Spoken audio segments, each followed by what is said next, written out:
قرآن میں کہیں الفاظ آئے ہیں اذان کے؟ سنت میں آئے.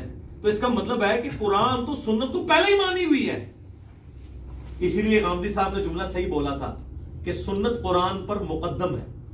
یہ مقدم سے مراد افضلیت والا نہیں، یعنی سنت پہلے تھی، قرآن بعد میں نازل ہوا ہے. مجھے بتائیں، یہ جو حج یا عمرہ کے موقع کے اوپر، خصوصاً حج تمتع کے لیے جانور قربان کرنا، یہ سنت ابراہیمی ہے نا؟ ایسا ہی ہے نا؟ حج سنت ابراہیمی ہے نا؟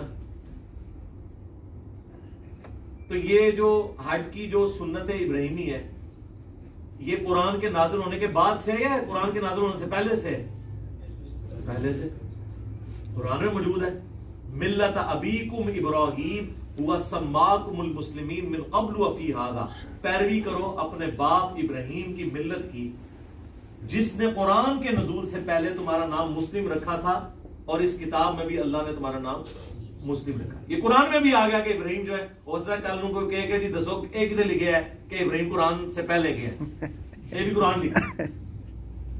ملت ابیکم ابراہیم هو سماکم المسلمین من قبل وفی ھذا.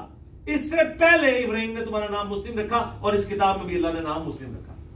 اچھا، ابراہیم قرآن سے پہلے ہیں تو حج تو پہلے سے چل رہا ہے. اس کا مطلب ہے سنت ابراہیمی قرآن سے مقدم ہے، پہلے سے چل رہی ہے. سنت ابراہیمی جو چل رہی تھی اس کو قرآن نے آ کے انڈورس کیا، جو غلطیاں تھی وہ ہائی لائٹ کی، نبی الاسلام کے ذریعے شریعت کی خرابیاں دور کی گئیں. سمجھ آ گئی آپ کو بات؟ سمجھ آ رہی ہے نا؟ تو یہ قرآن ہی نے ہماری رہنمائی کی ہے سنت کی طرف. وہ سوال کیا تھا؟ حدیث قدسی.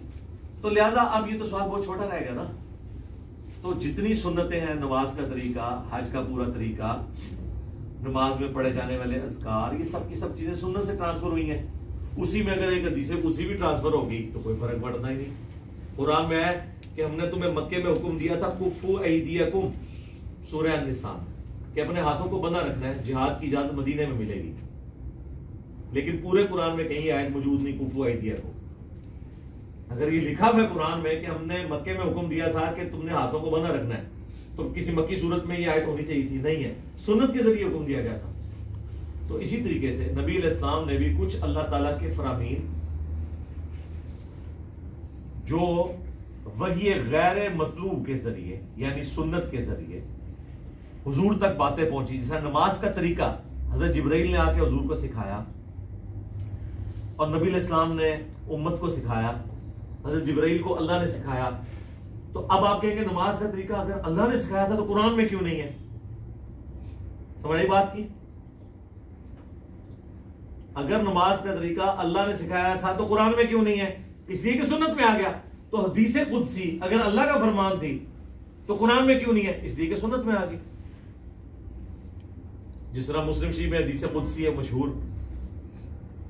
کہ اللہ تعالیٰ فرماتا ہے میں نے نماز اپنے اور اپنے بندے کے درمیان برابر تقسیم کر لی ہے، آدھی میرے لیے آدھی اس کے لیے.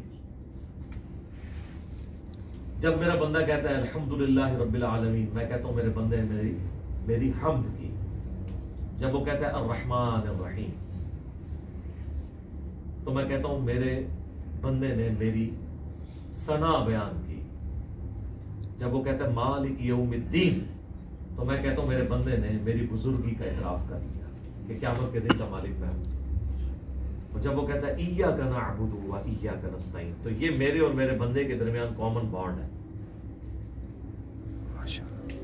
یہ کامن بانڈ ہے، ایاک نعبد و ایاک نستعین، عبادت تیری کریں گے، دعا تجھ سے.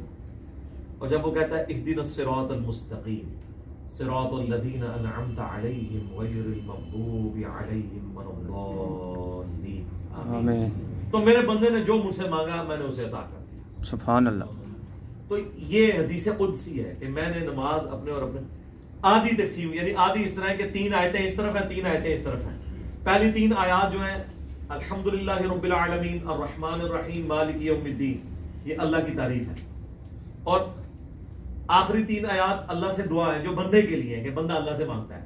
ایاک نعبد و ایاک نستعین تو کامن ہو گیا نا. اہدنا الصراط المستقیم صراط الذین انعمت علیہم غیر المغضوب علیہم ولا الضالین آمین. اور ایاک نعبد و ایاک نستعین یہ میرے اور میرے بندے کے درمیان کامن ہے، اور یہ کامن بھی ایسا کامن ہے کہ اس آیت کا بھی سینٹر ہو جاتا ہے. ایاک نعبد یہ اللہ کی عبادت ہوگی، اور و ایاک نستعین یہ بندے کا مانگنا ہو گیا اللہ سے. تو سورہ فاتحہ ایگزیکٹ دو ٹکڑے ہو جاتی ہے. ایاک نعبد و ایاک نستعین، و ایاک نستعین میں جو واو ہے نا یہ ہے سینٹر سورہ فاتحہ کا. آدھی اس طرف اللہ کی ساری تعریف ہے، اس کی عبادت اور اس کے چرچے، اور آدھی اس طرف اس سے دعائیں ہیں. تو یہ حدیث قدسی ہے. بخاری مسلم میں کئی ایک احادیث قدسیہ موجود ہیں، جس طرح وہ مشہور حدیث بخاری مسلم کی کہ میں اپنے بندے کے گمان کے بھی قریب ہوں جو میرے بارے میں گمان کرتا ہے.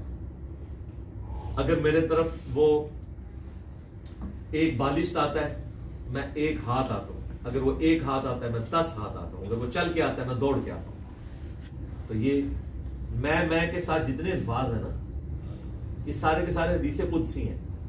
حدیث قدسی اس حدیث کو کہتے ہیں کہ جو فرمان اللہ کا ہوتا ہے لیکن زبان نبی علیہ السلام کی ہوتی ہے. پھر آپ سوچ رہے ہوں گے کہ حدیث قدسی اور قرآن میں کیا فرق ہے. حدیث قدسی اور قرآن میں فرق یہ ہے کہ قرآن میں جو اللہ تعالیٰ کے فرامین ہیں اس میں نبی علیہ السلام نے انہیں اپنے الفاظ میں بیان نہیں کیا بلکہ منوان اس طرح ٹرانسفر کیا ہے.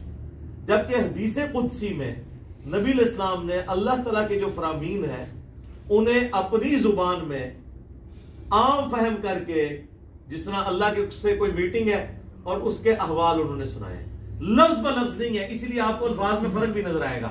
قرآن میں آپ کو الفاظ میں فرق نہیں نظر آئے گا. احادیث میں آئے گا ایک ہی حدیث قدسی مختلف جگہ ہوگی، تھوڑے بہت الفاظ کے فرق کے ساتھ ہوں. وہ راویوں کا بھی ہو سکتا ہے فرق، اور نبی علیہ السلام اس کو ایکسپلین کرتے ہوئے بھی اس میں آپ کے اوپر کوئی آبلیگیشن نہیں ہے کہ آپ نے ورڈ بائی ورڈ ہی اس طرح بتانا ہے. کچھ چیزیں ورڈ بائی ورڈ بھی بتائی ہیں، جس طرح بخاری مسلم میں ہے کہ ابن مسعود کہتے ہیں کہ نبی علیہ السلام ہمیں نماز کا تشہد اس طرح سکھاتے تھے جس طرح قرآن التحیات للہ والصلوات والطیبات، یعنی ورڈ بائی ورڈ سکھائے. بعض چیزیں دعاؤں میں بھی ورڈ بائی ورڈ ہیں، بعض بالمفہوم ہے. ذہن میں رکھیے.